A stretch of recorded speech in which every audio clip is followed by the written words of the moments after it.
20 வருடங்களாக இந்திய அரசியலின் மையப்புள்ளி. எடுத்த எடுப்பிலேயே முதல்வராக சட்டமன்றத்திலும் பிரதமராக பாராளுமன்றத்திலும் காலடி எடுத்து வைத்த வரலாற்றுக்கு சொந்தக்காரர். தேர்தல் களத்தில் தோல்வியே சந்திக்காத பீஷ்மர். பாரத தேசத்தை பாழ்படுத்திய காங்கிரஸ் கட்சிக்கு முடிவுரை எழுதி கொண்டிருப்பவர். கண்ணையராது மக்கள் பணியாற்றும் கர்ம யோகி. ஊழலை ஒழிக்க வந்த நேர்மையாளர்.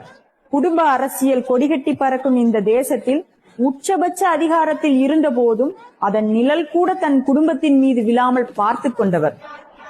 ஜன்தன் வங்கி கணக்கு முத்ரா கடன் திட்டத்தின் மூலம் பெண்களுக்கு பொருளாதார சுதந்திரம் வழங்கியவர். பிரதமரின் வீடு வழங்கும் திட்டத்தின் மூலம் இல்லத்தரசிகளை இல்லத்தின் உரிமையாளராக்கியவர்.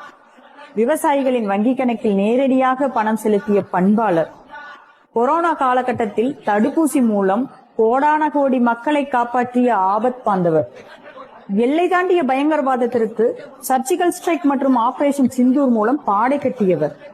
பாகிஸ்தானை பதட்ட நிலையிலேயே வைத்திருப்பவர். காஷ்மீர் பிரச்சனைக்கு முடிவு கட்டியவர். சத்ரபதி சிவாஜி கண்ட ஹிந்து சாம்ராஜ்ய கனவை நனவாக்கி கொண்டிருப்பவர்.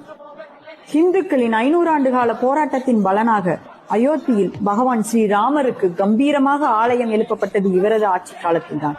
ஜல்ஜீவன் திட்டத்தின் மூலம் மக்களின் தாகத்தை தணித்தவர். கூவம் போல இருந்த கங்கை நீரை பிரியங்கா காந்தி தனது கைகளால் அள்ளி குடிக்கும் அளவிற்கு சுத்தம் செய்தவர். அமெரிக்காவை கண்டு பயப்படாதவர். ரஷ்யாவின் நட்பை கைவிடாதவர். இஸ்ரேல் நாட்டின் பாரம்பரிய உறவை புதுப்பித்தவர். ஏழை நடுத்தர நாடுகளின் நம்பிக்கைக்கு பாத்திரமானவர். உலகம் போற்றும் உன்னத தலைவர் நமது பிரதமர் நரேந்திர தாமோதரதாஸ் மோடி அவர்களை தமிழ் இனத்தின் சார்பாக வருக வருக என வரவேற்கிறேன்.